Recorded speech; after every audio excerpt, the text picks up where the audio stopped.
Hello, this is the fifth lesson in the Pre-Algebra Worksheet Series. Today we're going to be combining a variable, which is going to be x, and an integer, which is also called a constant, okay? Some of you may be asking, why do we always use x in algebra? Well, on a number line, you always did inequalities on a number line and did numbers on a number line when you learned how to do integers. The number line is the x-axis, okay?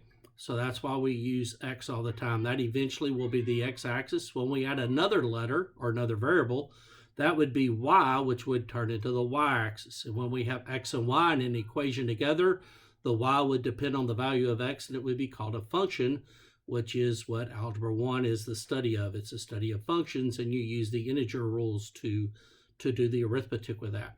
So in today's lesson, you're going to learn how to draw x's or variables, which are going to be rectangles. Open rectangles are positive x's, shaded rectangles are negative x's, and you'll do the integers the same way.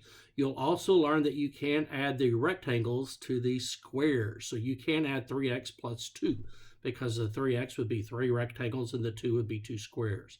So this is a really important lesson. You'll be learning how to collect your like terms, your rectangles together and your squares together, and you're going to do the arithmetic the same way you did with the letters. And we'll look at some example problems, go through this. It's going to be very simple. We'll do 2 lessons over this to make sure you've got it down. So have fun today, enjoy the lesson, and always believe